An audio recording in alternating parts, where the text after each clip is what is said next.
I'm Roger Baker, Executive Director of the Stratfor Center for Applied Geopolitics at RANE, a global center of excellence for geopolitical intelligence and analysis.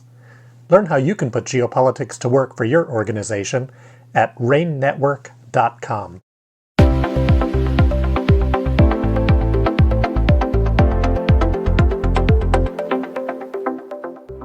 Welcome back to the RANE podcast series. Today, we're joined by Dr. Mark Gold, a pioneering addiction researcher and one of the leading voices in psychiatry and public health. In his recent Psychology Today article titled "Cocaine is Back," Dr. Gold warns that the lessons of past cocaine epidemics are being forgotten as stimulant-related overdoses surge, often driven by fentanyl-laced cocaine. We'll discuss what's fueling this resurgence, how it's reshaping addiction treatment, and what policymakers and clinicians need to know. We hope you enjoy this episode. Mark, once again, thanks for spending some time with us. The issues never seem to go away. By the way, there was an interesting article which we'll post. I believe it was from Wired magazine, but just basically about the futility of the war on drugs. There was another article about the metastasization of distribution points, which countries are involved in the exportation of controlled substances, and then also highlighting Ecuador, which used to be safe, is now highly dangerous for tourists because of the drug trade. But I want to put that aside, the geopolitical issues aside. Yeah, for now. And including the war on drugs is like the war on drugs. Actually, they're blowing in the stuff seas. up. Right. But all this translates, I think, into, I'll call it the gospel according to Gold, because you have approached this not as a single source for solutions, but to understand the issue and to understand that a variety of things have to be understood and a variety of solutions have to be applied. This is not a criminal issue. It is not a, we'll call it a failing of human character. It is not simply a medical issue, simply a geopolitical issue. And it's certainly not a military issue and an enforcement issue.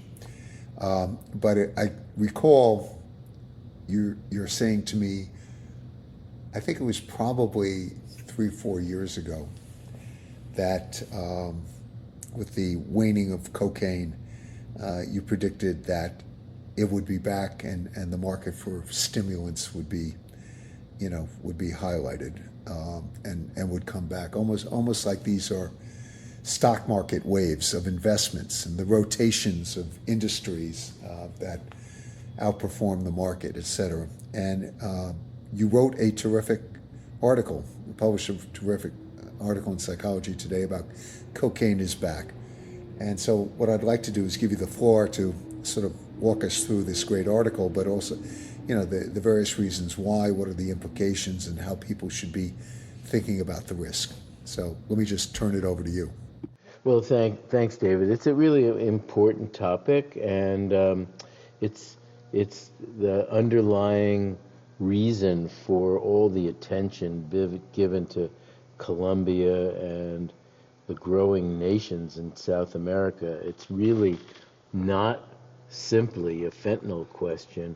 It's cocaine, and cocaine plus fentanyl, which equals a speedball. So you have a lot of things going on that are driving cocaine trafficking, and we see that in various ways. So we see overdose rates going up.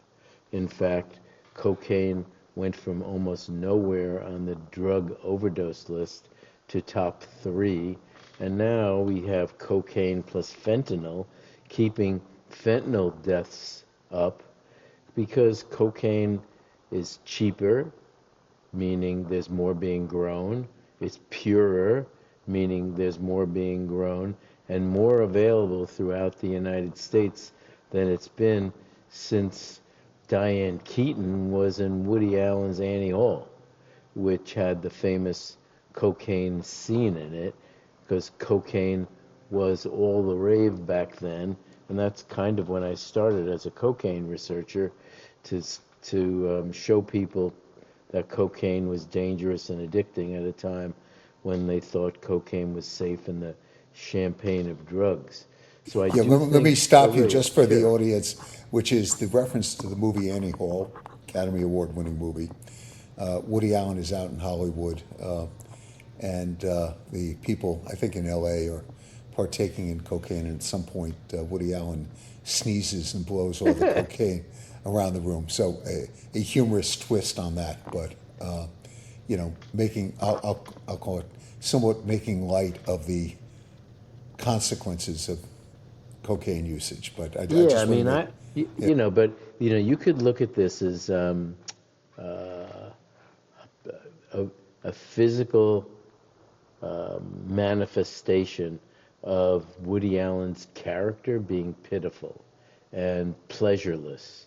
And so he couldn't even get the cocaine right. It's like sneezed on it and it goes in the air. He had opportunities, this character, for pleasure all around him and just kept looking in all the wrong places. In fact, uh, maybe part of the reason that the hip and too hip that Woody Allen was doing this parody of can't find pleasure is they're just looking in all the wrong places. And so that's his character, Alvy okay. I Singer. just want to give context to your I'm sorry. I insightful love that remark. movie. I Yeah, do too. Yeah, yeah, yeah. the other thing about that movie that's mind-blowing is that the original title of the movie was Anhedonia, which he changed to Annie Hall. So it was really all about drugs and and this Alvy Singer and his inability to experience pleasure in everyday life. So back to cocaine. So in the World Drug Report, that they said cocaine production has expanded in South America, especially Colombia, which expanded to about 500,000 hectares, and the production has gone up by 53% in just a couple of years. So there's more and more supply. So you remember when you were a U.S. attorney, cocaine might have been $150 a gram, or it had to be something like that. Nowadays, it's about $60 a gram. And that means there's more around. We hear more about it. Cocaine use in parties. We hear it's a ever-present club drug. We had P. Diddy and his pink cocaine. We had even had cocaine in the White House. Now, nobody claimed it, but obviously it was there for someone to use, which is quite extraordinary considering it's a highly regulated and dangerous drug of abuse. The DEA has also been reporting that it's tracking from the plant to the powder more and more production and seizing more cocaine. 200,000 pounds of cocaine they seized in by the middle of 2025. So I'm sure that it is a lot more cocaine out there. And just cocaine alone deaths are somewhere about 30 or 35,000 a year, and then you add fentanyl in there, and you're way over 50,000. So it's a tremendous number of deaths due to cocaine. So why is this? Americans have forgotten the lessons from the 70s and 80s. They don't perceive it as dangerous. They see it as a status drug. On the East Coast, people have been choosing as a psychostimulant of choice cocaine, and on the West Coast, mostly methamphetamine. This is probably due to the transportation, how do you get out there, and it's just so easy to get methamphetamine. But nevertheless, we're in a cocaine boom right now. Now, how are people dying? Cocaine still, just like when it killed Len Bias, is a potent vasoconstrictor. It causes heart irregularities, what we call arrhythmias. It puts an increased demand on the heart, but it shuts off the coronary arteries, so people can get a heart attack or a stroke, and often do. Cocaine overdose disrupts the body's temperature. People can have, the reason we did This Is Your Brain on Drug ad and showed a frying brain was really cocaine increases your core body temperature so much you literally can fry your brain. Um, so cocaine's all over, and every measure, whether it's emergency room visits, whether it's overdoses, whether it's DEA seizures, whether it's price on the street, every measure points to us being in a cocaine epidemic. And I don't see that there's going to be a change in that, because the whole industry built around production, manufacture, it's either methamphetamine or cocaine. I would have guessed methamphetamine would win because you don't have to grow it. You just make it and ship it.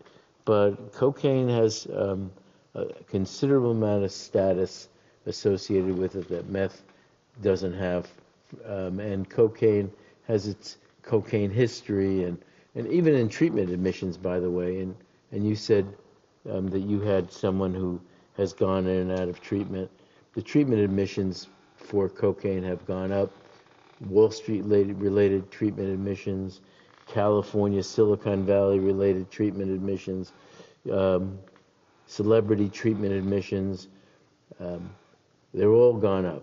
We also see this comorbidity issue where cocaine might be taken for energy, enthusiasm, charisma, mood elevation, but when used regularly, it produces burnout and depression, and even more suicide. So it's the 70s are back with the cocaine allure of a drug that might give you sophistication, and it's a false promise of pleasure that doesn't deliver, and is more like Woody Allen's anhedonia and disillusionment, and it's all part of this dopamine seeking that's been going on, and it's a bounce back from the heroin epidemic.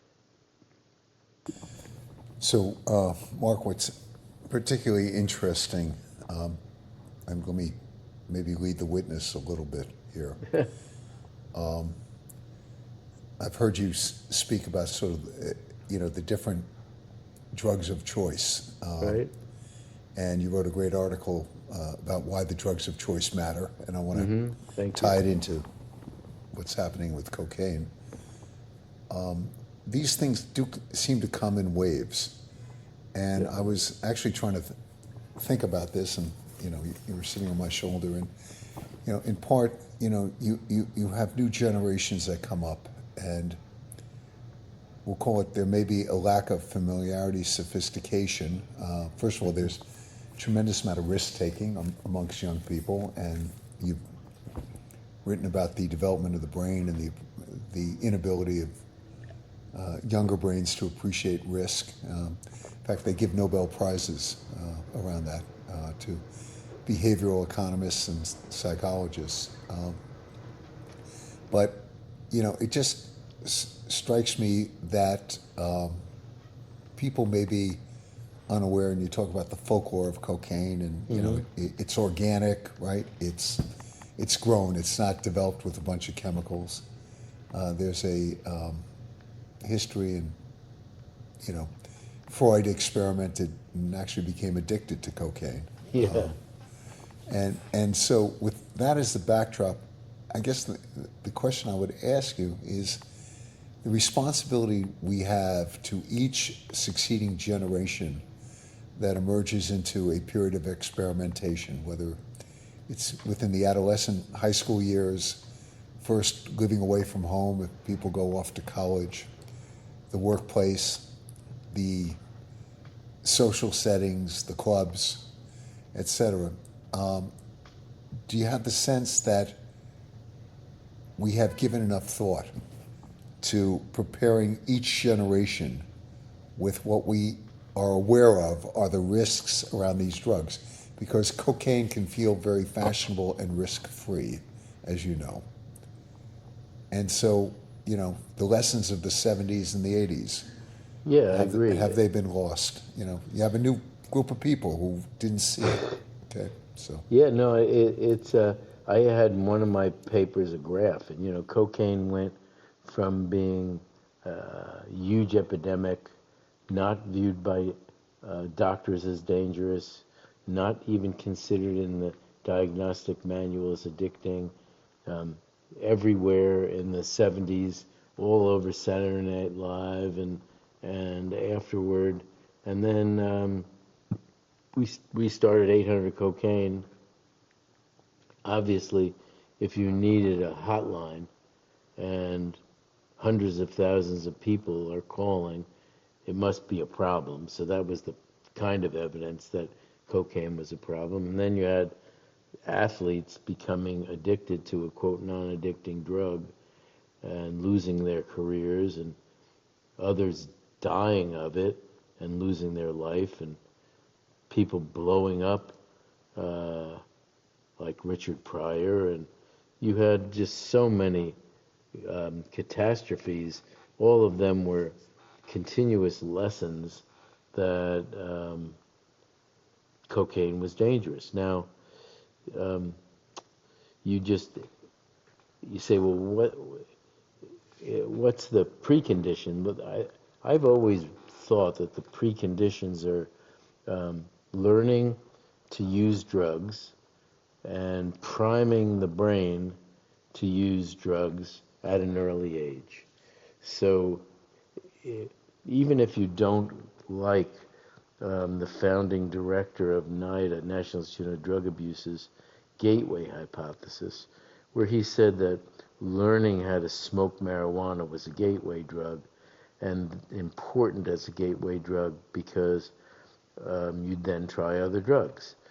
Our group took that and said, it's probably not the marijuana, because all drugs of abuse cause the same net effect on the brain's pleasure system, and they do it on demand. So let's look at your career versus a drug of abuse. So you might have had to work really hard in college and law school, and did you get out of law school and get a job as a U.S. attorney?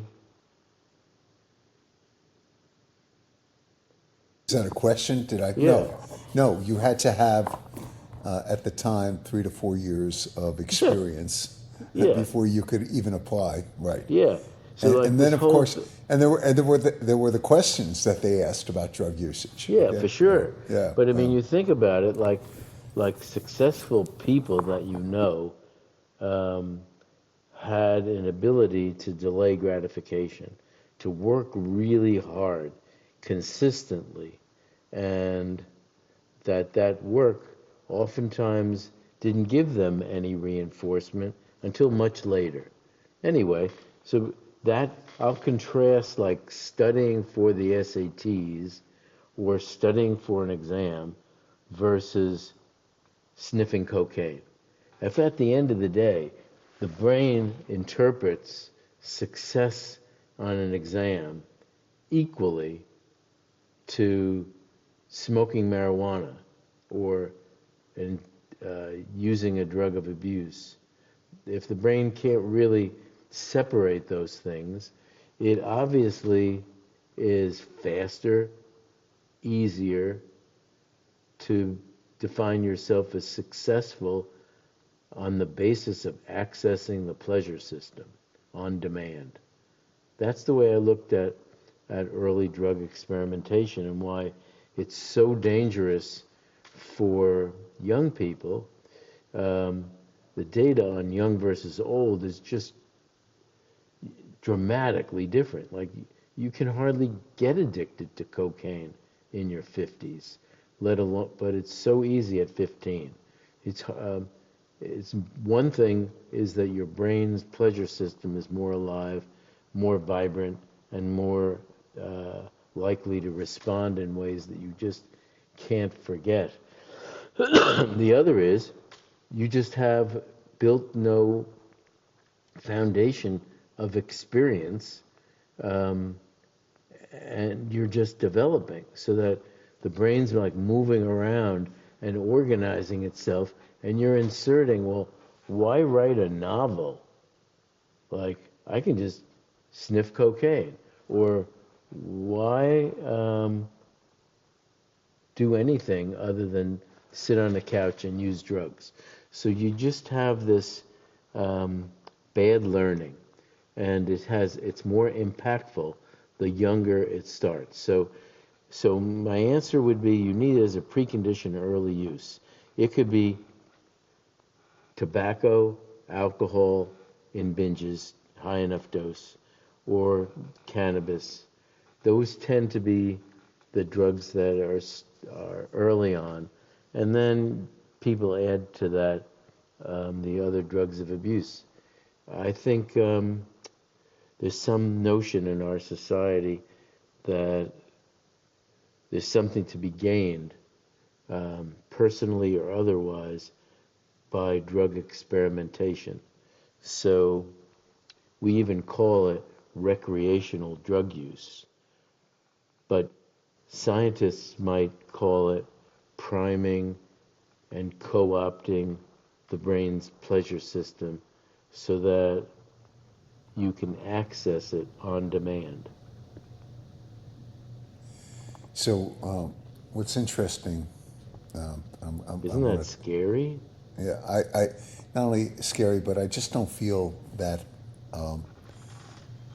these things have been mapped out clearly for people to understand, okay? And when I say people, I mean not just enforcement officials and policymakers, but families and communities and, quite frankly, young people.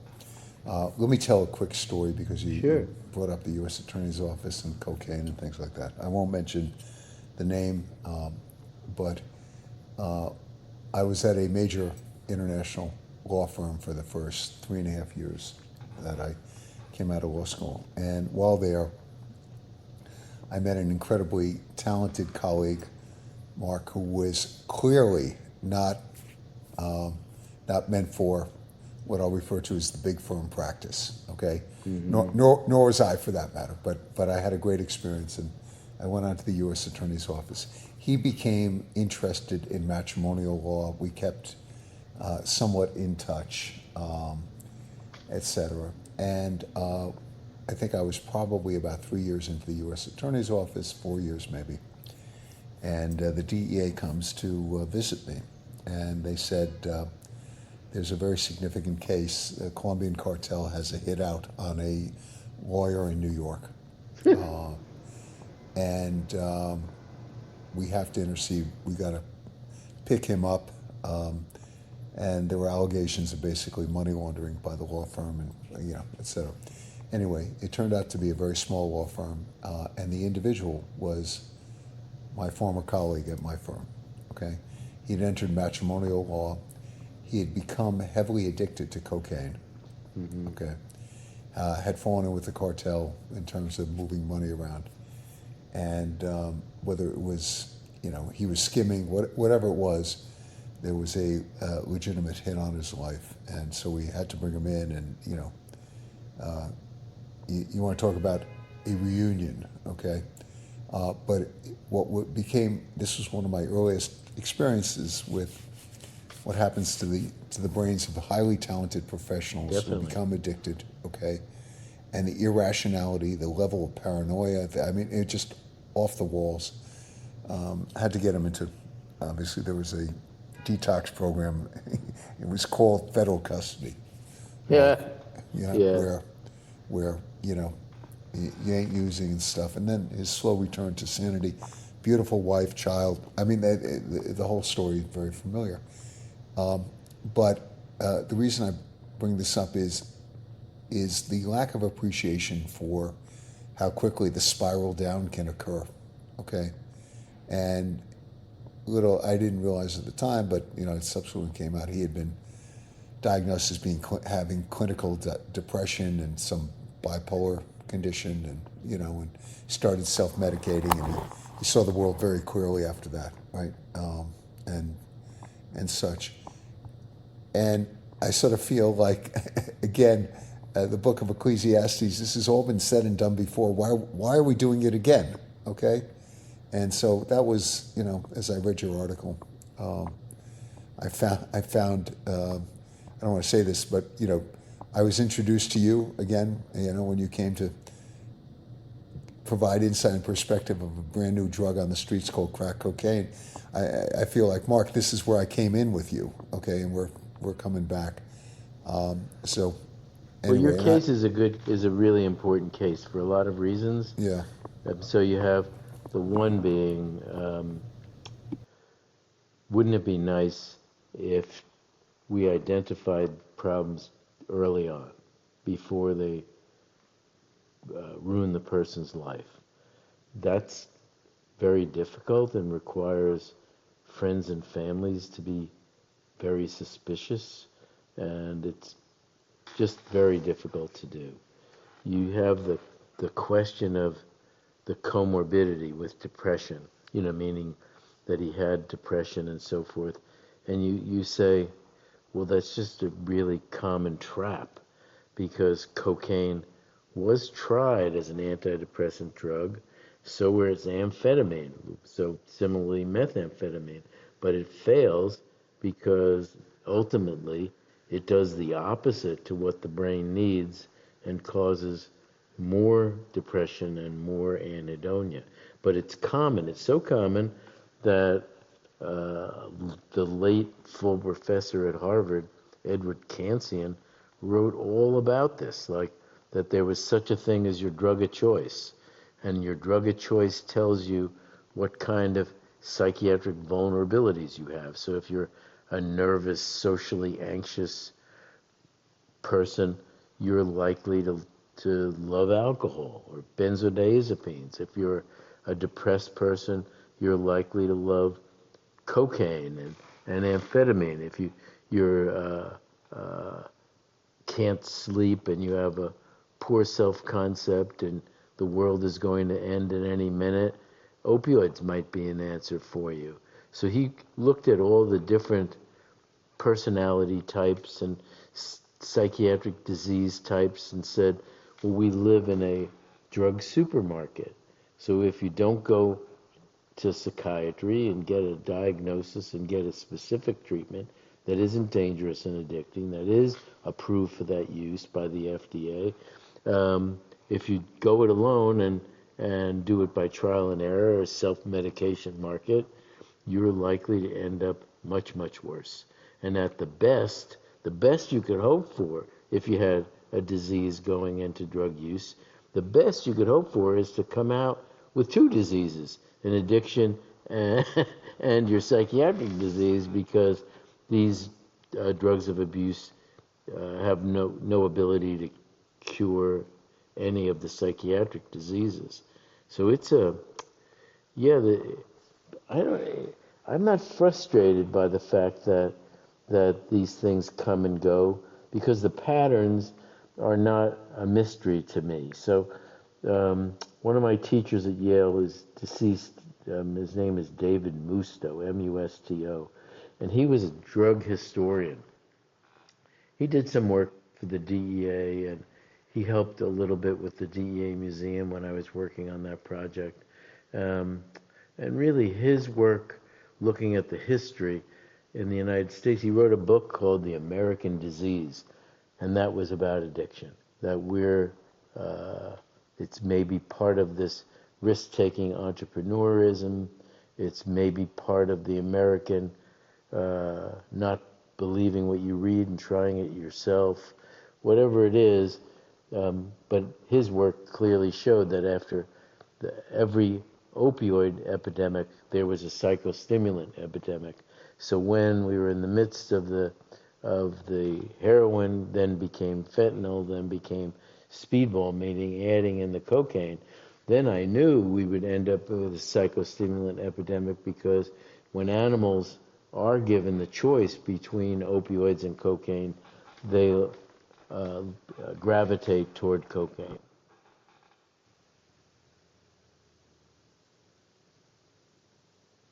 So I want to pick up on, you said you're not frustrated because this is all familiar to you. I am. Okay, so there was, I'm going to date us, both of us, Crosby, Stills, and Nash. Definitely. We have all been here before, okay? Yep. The, but the frustration for me comes from the consequences of this, is that this is all familiar to you, it's all familiar to some other people, okay? And yet, Mark, and yet, dot, dot, dot. So this is a great segue. Yeah, go ahead. 100,000 people are dead every year Yes, from drug yes. overdoses. And Right. of course, it was never like this, by the way. So in one way, it's worse, worse, worse. So in the 70s, we hardly had any. We had so few overdoses, even though there was heroin from Vietnam.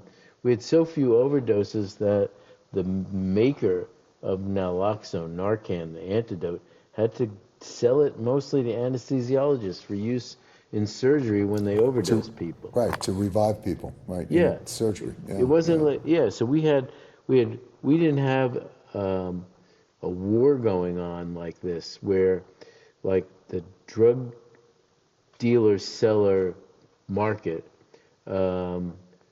accepted killing their own client, like their customers. But like maybe the mafia was in charge of drug distribution in Connecticut when I was at Yale. I'm not sure, but they'd never kill the client. That wasn't.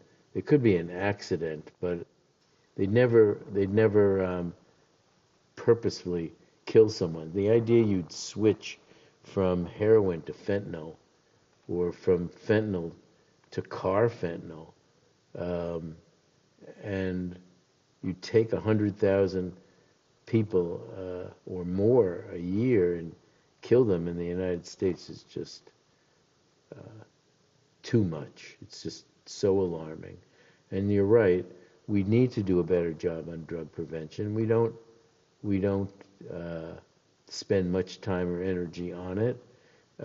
People have kind of, except for the DEA doing one pill can kill, you hardly even see an anti-drug ad. I mean, the current administration is doing fentanyl ads now, but I think it's something that has to be focused on middle school and high school.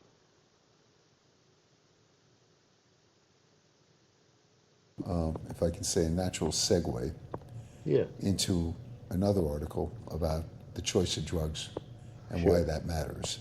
So maybe you can walk the audience through why that was an important article for you to get out.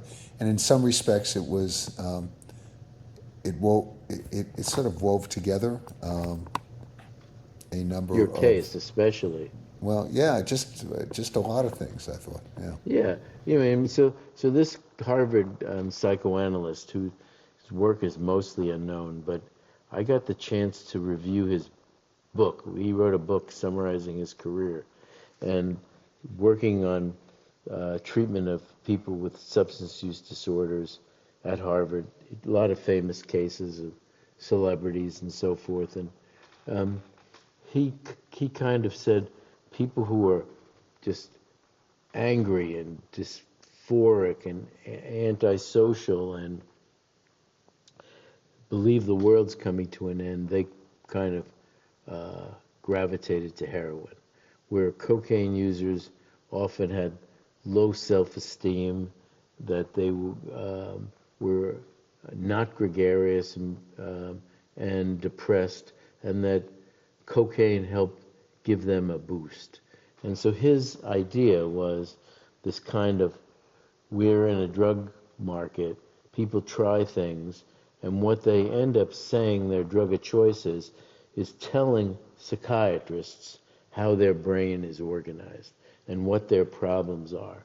Now, the counter argument to this I made, and we did a couple of little debates, Ed Kansian and I, and so I would say, well, just taking drugs of abuse causes changes in your brain, and could cause those psychiatric look-alike syndromes. And so you can never separate the chicken or the egg. And he would say, well, if you could go back far enough, you could. But both of us had the point of view that drug addiction or substance use disorders, as they are called now, isn't a moral failure. It's either you find a perfect fit for the drug in your brain, it's kind of love at first try, or the drug taking causes changes in your brain that makes non-use less likely. I think that's really how this all comes together. So, and it comes into a newer article I wrote, which is the National Institute of Drug Abuse director, Nora Volkov, had a piece in New England Journal, the last New England Journal of Medicine, where they argued that taking medications for opioid use disorder, let's say you develop a fentanyl use disorder or a heroin use disorder, the current thinking about that in this article by very prominent people was that you should give somebody opioids. So that would be, person is a heroin addict, you give them buprenorphine or methadone. Now the next question is, for how long? And their answer is forever, or at least for the immediate future. They also said that we shouldn't really worry about their other drugs of abuse because the drug that's going to kill them is the opioid. So if they're on methadone and using other drugs, at least they would be alive. So the main goals of treatment are protection and trying to get them into a remission.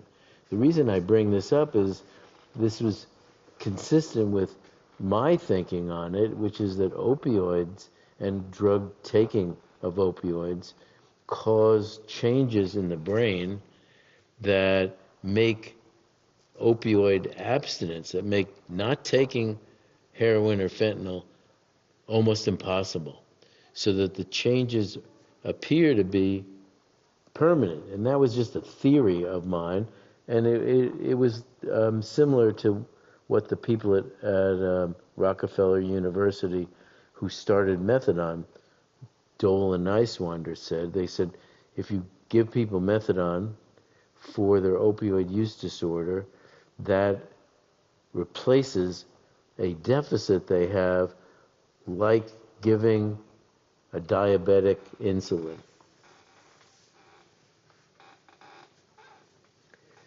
So my answer is, it's both a chicken or egg. It is self-medication is possible, but you also have long-term drug use causes changes in the person and brain that gives you a second diagnosis, and that changes the possibilities for your recovery. And you're seeing more and more of that now with opioid use disorder treatments.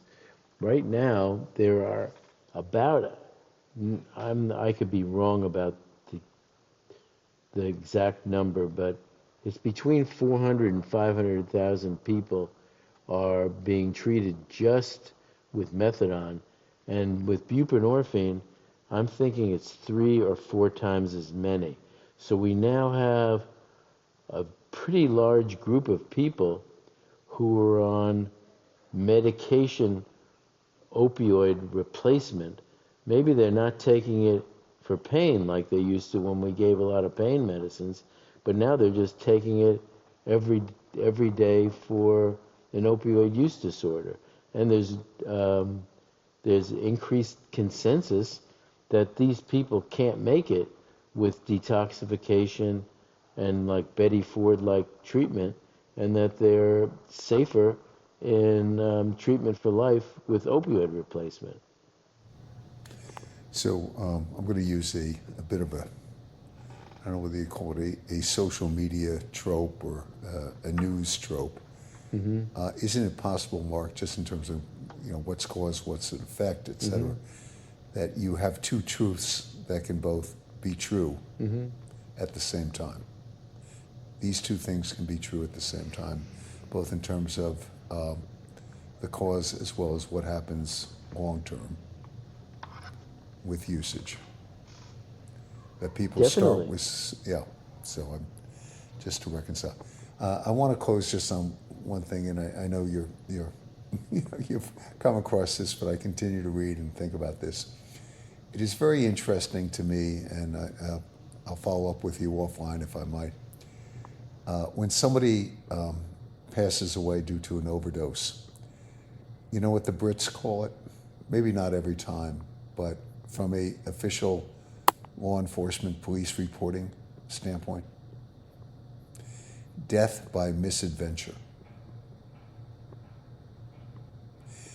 And it's a very insightful term. Look, and you just cited to, people don't use addiction. Now the popular coinage of the phrase is substance use disorder, to try to reflect the aspects of of it being a medical condition.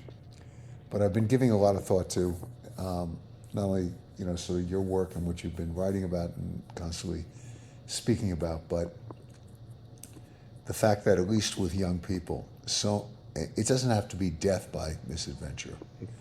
No, that's the whole Right. DEA's one pill can kill. It's not. It's an accident. But substance use disorder by misadventure, addiction by misadventure, and unfortunately, you have seen it. I have seen it. Some of the people who go down this very, very greased pole, incredible talent, and the loss of that talent, and the loss of obviously the impact on the families and the communities and things like that. It just underscores that this is not just a statistic of 100,000 plus people a year. And I would argue that the business model now for the distribution of controlled substance is that there is, maybe there's just such a demand, Mark, that it doesn't matter. The NFL had an expression, next man up, right? When somebody goes down. There are a lot of next people up. It's almost like there's an infinite supply of people, in terms of the demand for this. Well, that's a good one. And honestly, I tried to write about that once, and somebody told me it wasn't a good thing to do. It was because it's an evergreen model. It's that there's always going to be someone to fill the top of the funnel because of the nature of what we have in our country, recreational drug use. That's not the same in every country. We're the world's #1 consumer of illegal drugs, and there are other countries that have almost no illegal drug consumption. And some of that is cultural, but some of it is also has to do with enforcement. The enforcement, which is very draconian. Okay, so Very. And even so, I'll end with a note. Maybe we'll compare some notes. I was up in Vancouver a couple years ago, and beautiful city. But we went off the traditional tourist path and found ourselves, I can't recall the names of the streets, but within a multi-block area where my wife and I, we love to walk around. That's how you sort of learn about a place. We realized we were in a very, very different part that's not in the tourist books. And literally thousands of people in the streets, on the corners, etc., all of whom were dealing with substance use disorders, whether it's alcohol or harder drugs, and the various, there were sort of street-side food banks that were distributing food. You saw people outside so-called counseling or rehab places, but it was like walking amidst the night of the living dead on the streets. And my wife said to me, you realize we may be the only ones around here other than a few police officers. So I did have a conversation with the police officer, and it was very interesting in terms of how they're approaching this issue, which is just a containment thing. They're trying to limit the number of people who die of overdoses, keep them within a certain, I don't know whether it's 4 blocks, 6 blocks, 8 blocks, whatever it was. But he also explained why people come to Vancouver. It's Right. availability of services. It's also about the climate. It's very temperate. They don't have the harsh Yeah, you seasons. could be outside. Exactly. And it's, the profound question that I had in my head is, are all these people actually being written off? Definitely. Yeah. I mean, it's maybe it's this is just a philosophical discussion we're having. Maybe in anticipation of AI, people realize that they're superfluous. Yeah, But- I mean, there's, right. Right? That's kind of what you're saying now. In the old days, we needed everybody just to protect us from wild animals and to find food, to find water, to till the soil. I mean, there were just a myriad of social responsibilities. There probably was always someone with a psychiatric disturbance that couldn't be helped, and but what we have now is just out of control. And if and some of the drug selling does appear to be part of an overall effort to undermine our youth. Yes, as a geopolitical risk. Yes. Yep, I agree. Anyway, Mark, once and always, again, thank you. Thank you. For important conversations and important articles, which we will post the links. Thanks. And I Appreciate look it. forward to not only next time, but we'll talk offline about a couple of ideas maybe that we can work on together that I think would be important. Great. Look Anyway, forward to it. Thanks again, Mark. Thanks Be to well. you and Rain. Okay. Stay safe. Appreciate it. All right.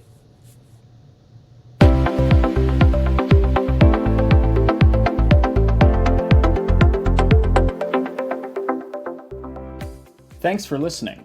Check out Dr. Mark Gold's recent publications in Psychology Today by visiting the link in the episode description. Want more RANE content? Sign up for your complimentary subscription to Riskbook, a high-impact intelligence brief featuring the latest risk developments, news, and insights, delivered straight to your inbox every weekday morning. Or subscribe to the RANE podcast series today, available wherever you get your podcasts.